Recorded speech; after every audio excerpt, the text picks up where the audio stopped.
Yo, what's up everybody? It's McNaughty here, back with another video on Gran Turismo 7. This time we're going to be taking a look at Nations Cup Round 2 here in Group 2 cars at Fuji. I did a couple practice rounds here in my other accounts, but for GT1 we have 30 laps to do. And we really got to make soft and mediums tires last that entire time, which will be a challenge in itself. Now, you're seeing me here doing a couple practice laps beforehand.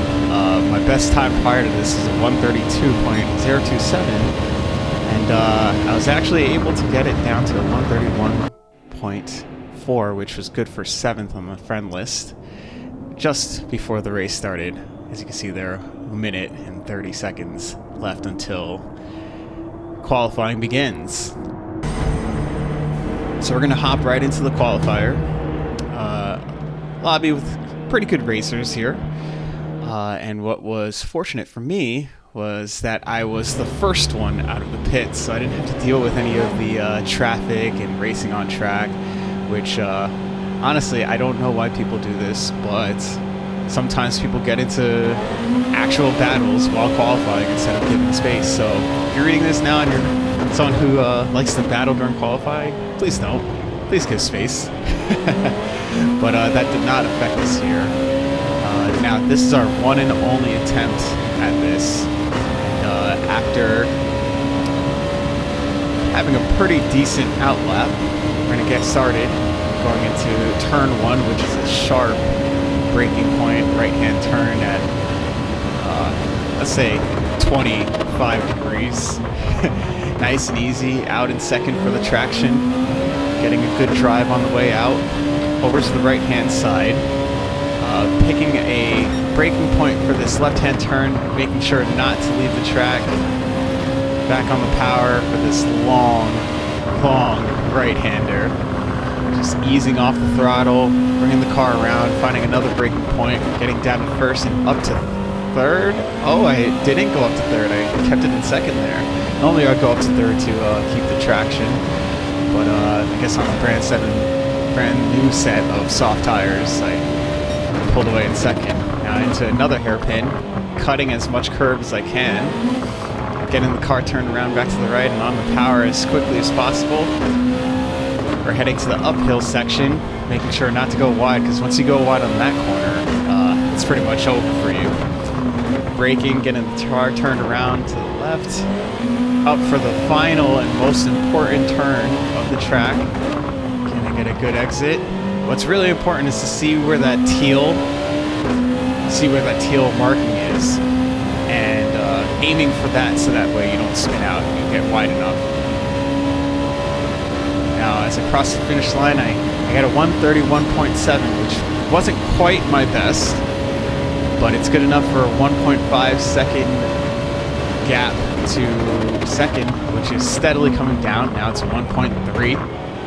Still not too worried, but as you can see, the Canadian drops it down to 4/10, and then Kevlar, another Canadian, drops it down to 1/10.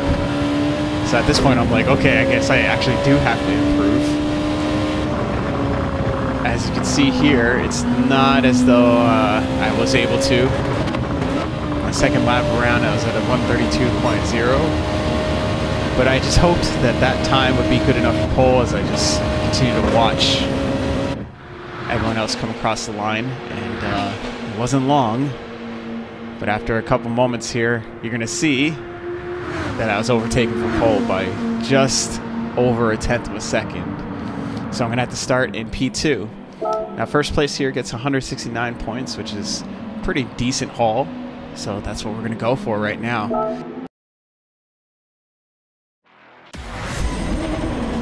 Now, as I said before, I'm going to be starting from P2, which is not a bad place to start. I just need to make sure that I make a move early.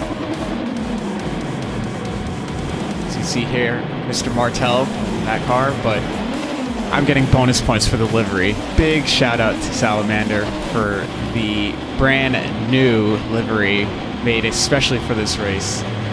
It's got to be worth at least a couple tenths.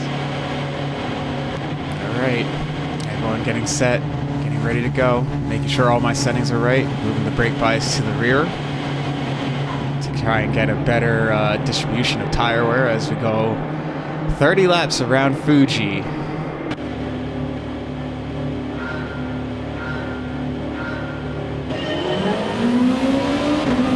Here we go. Immediately into the slipstream. Gotta be careful not to punt. We got a line around the outside. Can we make it stick? Give him enough room. Don't get quite the best exit, but we're on the inside for turn 2. Is he gonna give us the room? He does. We make sure we hit our corner, get the good exit, and we overtake 2 turns into the race for the lead. Now I'm starting on softs, which I'm hoping to get me to the 13 lap mark. Now, and I don't know what the drivers behind are using, so I got to make sure to increase the gap as much as possible just in case they started on mediums, which is a real possibility. As you can see, going into the hairpin, they're 3 wide, which is good for me. I didn't get hit, and they're losing time. So I just got to keep my focus on moving forward, increasing that gap, not having bouts of oversteer like what just happened there,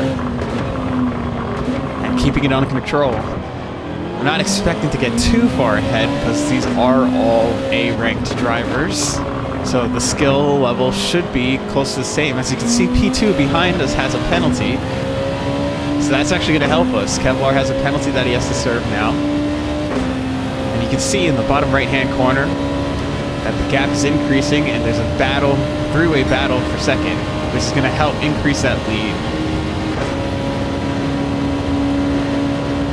Fasting forward here to lap 4, you can see the lead is up to 4.5 seconds, which bodes well for me. I was on an upward trajectory, having set the fastest lap of the race of 132.4, and right now the tires feel good, so trying to push a little bit harder to increase that gap, and I actually set a new fastest lap of 132.2. The lead is up to 4.6 seconds, but as you can see here, by the time we get to lap 11, we have our first pit entry, and the lead has shrunk from 4.6 to 2.2, so Kevlar is really making a move here. And you can see, as we cut to the TV camera view, that he's just getting into the picture there. Fast forwarding to lap 12, it's down to under 2 seconds, so we really got a problem here. Another pit entry by P4. So I'm not too worried about the undercut, but as you can see here at lap 12, our tires are starting to go, especially that front right. It's pretty much gone. And Kevlar, I'm assuming, has the same situation. He decides to go into the pit while I stick it out for one more lap, hoping that these consistent times in the high 132s, low 133s for the most part were good. But as you can see here, by the end of the next lap, that tire is dead, and my lap time was not great. So the worry here is that the undercut would have worked. And as you briefly saw there, fuel is an issue too, and I decided not to fuel. So tire change out on the mediums. Can I avoid the traffic?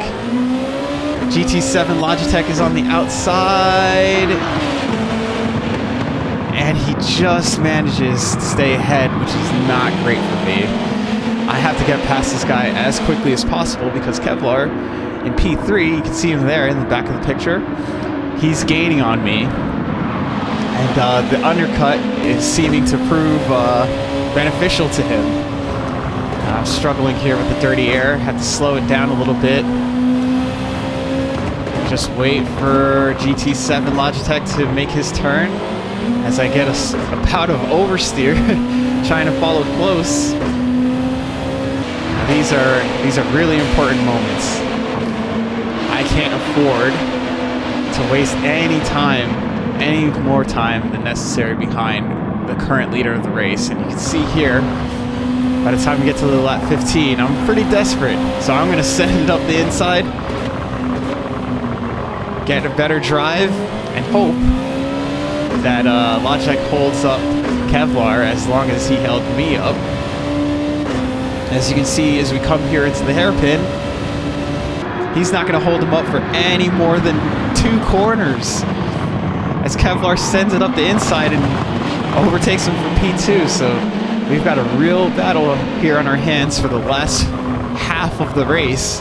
I'm going to have to play somewhat defensive, absorb the pressure, try to increase a gap, hope that his tires wear down. Mine are 1 lap newer. You can see here lap 18 is still half a second. I'm very fortunate that he's going into the last turn. He's not close enough to perform an overtake here, as though he comes right up to my rear bumper.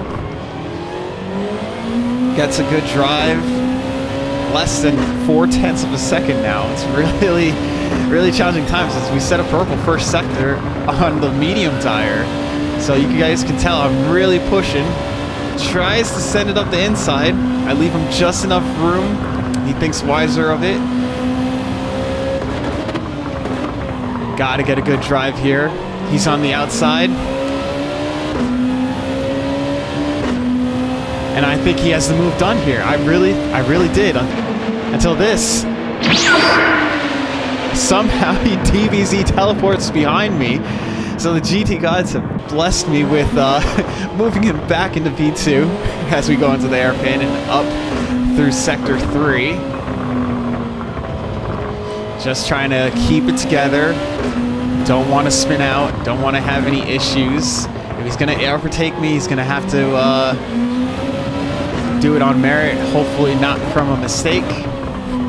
But he's closer than he's ever been going into the final turn. And he has a snap right there. Now's my chance. Gotta get away. Try to move over to get him out of the slipstream. He makes sure to maneuver his car to get right back into it. And ultimately, I'm only able to pull a gap of half a second. So we still have 11 laps to go. Can I defend for 11 laps? That is the question. And you're going to see here on lap 20 what exactly the answer is. As I go off circuit, oh no, cut through the grass, and the overtake is done. I'm back into P2, and to add insult to injury, a half-second track limits penalty. So now I have dirty tires. Got to make sure that I mind the throttle. We're going to have to see how far behind I end up after serving this penalty. Will I be able to get as close as possible, stay in the slipstream, and not be affected too much by serving that penalty? That is the question here. Now we're going to fast forward it all the way to the time that I serve the penalty. You can see I'm already a second and a half behind serving the penalty, and that gap is going to steadily increase. 2.2 seconds, 2.4, 2.5 seconds. By the time we get to the breaking point, what's it going to be? 2.7. Oh my goodness, that's a lot of time to have to keep catch up from someone whose pace is honestly really good. I may have fastest lap, but on average, he's definitely been pulling faster lap times. And I'm on a medium set of tires. So let's see if we can knock this gap down back from 2.6. Unfortunately, I'm not. And going into the last lap, I was only able to take off, let's say 5/10. 2.3. He's done a really good job of holding me off. I wasn't really able to make any inroads there. And by the end of the lap, it's back up to 2.5 seconds. So kudos to Kevlar for holding me off there. There's one more chance. Is he going to have a snap of oversteer? Is something going to happen like previously? He came out of there clean. So did I. So it's not going to happen for us. Unfortunately, we're going to have to settle for P2 as Kevlar weaves there in the distance to celebrate his victory. Shout out to him for absorbing the pressure, keeping those lap times up. But a P2 for 162 points, can't complain. Only 2.1 seconds in the end. So a good result for us, and that's going to be the end of the video. So, you know, if you like this video, be sure to like, subscribe, and tune in to the next one. We're live Monday through Thursday, 12:30 p.m. Eastern. I'll see you in the next one.